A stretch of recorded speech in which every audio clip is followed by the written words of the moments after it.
Hello ಎಲ್ರಿಗೂ ನಮಸ್ಕಾರ. ಇವತ್ತಿನ ವ್ಲಾಗಲ್ಲಿ ಬನ್ನರ್ಘಟ್ಟ ನ್ಯಾಷನಲ್ ಪಾರ್ಕ್ನ ಕಂಪ್ಲೀಟ್ ಡೀಟೇಲ್ಸ್ ನಿಮಗೆ ತಿಳಿಸ್ಕೊಡ್ತಾ ಇದ್ದೀನಿ. ಸೊ ಫಸ್ಟ್, ವೀಕೆಂಡಲ್ಲಿ ಸಪ್ರೇಟ್ ಪ್ರೈಸಿಂಗ್ ಇರುತ್ತೆ, ವೀಕ್ ಡೇಸಲ್ಲಿ ಸಪ್ರೇಟ್ ಟಿಕೆಟ್ ಪ್ರೈಸಸ್ ಇರುತ್ತೆ. ಸೊ ಇನ್ ಕೇಸ್ ನೀವೇನಾದ್ರು ವೀಕ್ ಡೇಸ್ ಹೋಗ್ತಾ ಇದ್ದೀರಾ ಅಂದರೆ ಮಂಡೇ ಟು ಫ್ರೈಡೇ ಅಂತ ಅಂದರೆ ನಾನ್ AC ಬಸ್ಗೆ ಝೂ ಮತ್ತು ಸಫಾರಿ ಸೇರಿ ಅಡಲ್ಟ್ಸಿಗೆ 350 ರೂಪಾಯಿ ಆಗುತ್ತೆ, ಮಕ್ಕಳಿಗೆ 200 ರೂಪಾಯಿ, ಸೀನಿಯರ್ ಸಿಟಿಸನ್ಗೆ 250 ರುಪೀಸ್ ಆಗುತ್ತೆ. ಇನ್ನು AC ಬಸ್ಸಲ್ಲಿ 670 ಆಗುತ್ತೆ ಅಡಲ್ಟ್ಸ್ಗೆ, ಮಕ್ಕಳಿಗೆ 470, ಇನ್ನು ಸೀನಿಯರ್ ಸಿಟಿಸನ್ಸ್ಗೆ 670. ಇನ್ನು ವೀಕೆಂಡ್ಸಲ್ಲಿ ಸ್ವಲ್ಪ ಪ್ರೈಸಸ್ 50 ಇಲ್ಲ 100 ರುಪೀಸ್ ಅದಕ್ಕಿಂತ ಜಾಸ್ತಿ ಇರುತ್ತೆ. ಸೊ ಇದು ಕಂಪ್ಲೀಟ್ ಡೀಟೇಲ್ಸ್. ಇನ್ನು ಸಪ್ರೇಟಾಗಿ ನೀವೇನಾದ್ರು ಬಟರ್ಫ್ಲೈ ಪಾರ್ಕ್ ಹೋಗ್ತೀರಾ ಅಂತ ಅಂದರೆ ಅಲ್ಲಿ 50 ರುಪೀಸ್ ಅಡಿಷ್ನಲ್ ಆಗಿ ನೀವು ಟಿಕೆಟ್ಸ್ನ ಪೇ ಮಾಡಬೇಕಾಗುತ್ತೆ. ನೀವು ಮ್ಯಾಂಡೇಟರಿಯಾಗಿ ಬರೀ ಝೂಗೆ ಹೋಗ್ತೀನಿ ಅಂದರೆ ಅದಕ್ಕೂ ಸಪ್ರೇಟಾಗಿ ಹೋಗಬಹುದು, ಇಲ್ಲ ಬರೀ ಸಫಾರಿ ಪಿಕ್ ಮಾಡ್ತೀನಿ ಅಂದರೆ ಅದನ್ನು ಸಹ ಮಾಡ್ಬೋದು. ಎಲ್ಲ ಥರ ಫೆಸಿಲಿಟೀಸ್ ಇಲ್ಲಿ ನಿಮಗೆ ಸಿಗುತ್ತೆ.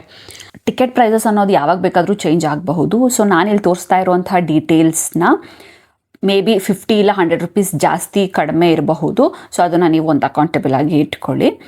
ನೆಕ್ಸ್ಟ್, ಪಾರ್ಕಿಂಗ್ ಫೆಸಿಲಿಟೀಸ್ ಅಂತ ಬಂದರೆ ತುಂಬ ಒಳ್ಳೆ ಪಾರ್ಕಿಂಗ್ ಫೆಸಿಲಿಟೀಸ್ ಸಿಗುತ್ತೆ. ಎಲ್ಲದಕ್ಕೂ ಸಪ್ರೇಟ್ ಚಾರ್ಜಸ್ನ ಮಾಡ್ತಾರೆ. 2 ವೀಲರಿಗೆ separate charges, 4 wheeler separate charges ಆ ಥರ ಇದೆ. ಇನ್ನು ಟ್ಯೂಸ್ಡೇಸ್ ಕಂಪ್ಲೀಟಾಗಿ ಬನ್ನರ್ಘಟ್ಟ ನ್ಯಾಷನಲ್ ಪಾರ್ಕ್ ಕ್ಲೋಸ್ ಆಗಿರುತ್ತೆ. ಯಾವುದೇ ರೀತಿಯಾದಂಥ ಎಂಟ್ರೆನ್ಸ್ ನಿಮಗೆ ಇರೋದಿಲ್ಲ. ಟ್ಯೂಸ್ಡೇಸ್ ಕಂಪ್ಲೀಟಾಗಿ ಕ್ಲೋಸ್ ಆಗಿರುತ್ತೆ. ಸುಮಾರಷ್ಟು ಫುಡ್ ಪಾಯಿಂಟ್ಸ್ ನಿಮಗೆ ಇಲ್ಲಿ ಕಾಣಕ್ಕೆ ಸಿಗುತ್ತೆ. ಅದನ್ನು ನೀವು ಸ್ವಲ್ಪ ಪ್ರೈಸಸ್ ಸ್ವಲ್ಪ ಹೈ ಅಂತಲೇ ಹೇಳ್ಬೋದು, ಆ್ಯಕ್ಚುಲ್ಗಿಂತ ಜಾಸ್ತಿನೇ ಚಾರ್ಜ್ ಮಾಡ್ತಾರೆ. ಇಲ್ಲಿ ಒಳ್ಳೆ ಫುಡ್ ಪಾಯಿಂಟ್ ಅಂದರೆ ಸುಮಾರಷ್ಟು ಆಪ್ಷನ್ಸ್ ನಿಮಗೆ ಇದೆ.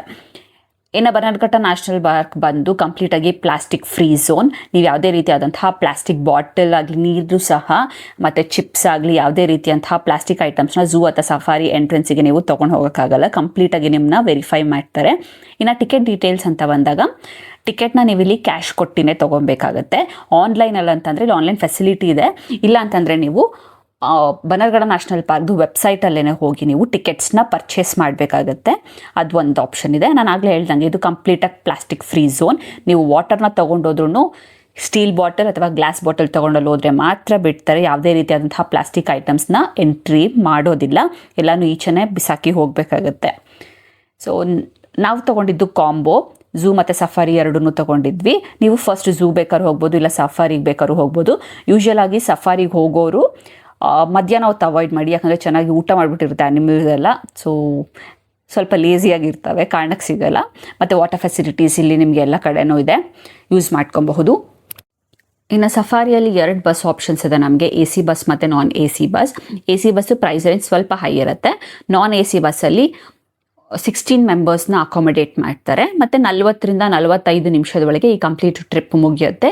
ನಾವು ಎಲ್ಲಿ ಹೋಗಿರ್ತೀವೋ ಅದೇ ಪ್ಲೇಸಿಗೆ ನಮ್ಮ ಕರ್ಕೊಂಡು ಬಂದು ಡ್ರಾಪ್ ಸಹ pickup and drop point same ಒಂದೇ ಕಡೆ ಮಾಡ್ತಾರೆ. ಅಮೇಝಿಂಗ್ ಎಕ್ಸ್ಪೀರಿಯನ್ಸ್ ಇದಂತೂ. ಮಕ್ಕಳಿರೋರು ಡೆಫಿನೆಟ್ಟಾಗಿ ಇದನ್ನು ಒಂದ್ಸರಿ ಟ್ರೈ ಮಾಡಲೇಬೇಕು. ಆ್ಯಂಡ್ ಪ್ರತಿಯೊಂದು ಬಸ್ಸಲ್ಲೂ CCTV ಸರ್ವೈಲೆನ್ಸ್ ಇರುತ್ತೆ. ನೀವು ಯಾವುದೇ ರೀತಿಯಾದಂತಹ ಮಿಸ್ಚೀವಿಯಸ್ ಅಂದರೆ ಯಾವುದೇ ಕೋತಿ ಕೆಲಸಗಳನ್ನ ಮಾಡಬಾರ್ದು. ಅಲ್ಲಿ ಅನಿಮಲ್ಸ್ನ ದೂರದಿಂದ ನೋಡಿ ಖುಷಿ ಪಡಬೇಕು, ಈಚೆ ಕೈ ಹಾಕೋದು ಅದೆಲ್ಲ ಮಾಡೋಕ್ಕೆ ಹೋಗಬಾರ್ದು. ಸೊ ಈ 45 ನಿಮಿಷದ ಟ್ರಿಪ್ ಏನಿದೆ ಸಫಾರಿದು, ಇಟ್ಸ್ ಅನ್ ಅಮೇಝಿಂಗ್ ಟ್ರಿಪ್. ನೀವು ಡೆಫಿನೆಟಾಗಿ ಟ್ರೈ ಮಾಡಬೇಕು. ಕಂಪ್ಲೀಟಾಗಿ ನಾವು ನೋಡಿದಂಥ ಅವತ್ತಿನ ಸಫಾರಿ ಡೇ ಹೇಗಿತ್ತು ಅನ್ನೋದನ್ನು ನಿಮಗೆ ಆ 40 ಮಿನಿಟ್ಸ್ನ ನಾನಿಲ್ಲಿ ತೋರಿಸಿದ್ದೀನಿ. ಸೊ ನೀವು ಒಂದ್ಸರಿ ಹೋಗಿ ಟ್ರೈ ಮಾಡಿ. ನೆಕ್ಸ್ಟ್ ವೀಡಿಯೋದಲ್ಲಿ ಬನ್ನರ್ಘಟ್ಟ ನ್ಯಾಷನಲ್ ಪಾರ್ಕ್ನ ಝೂ ಮತ್ತು ಬಟರ್ಫ್ಲೈ ಪಾರ್ಕ್ನ ಡೀಟೇಲ್ಸ್ನ ನಿಮಗೆ ತೋರಿಸ್ಕೊಡ್ತೀನಿ. ಎಂಜಾಯ್.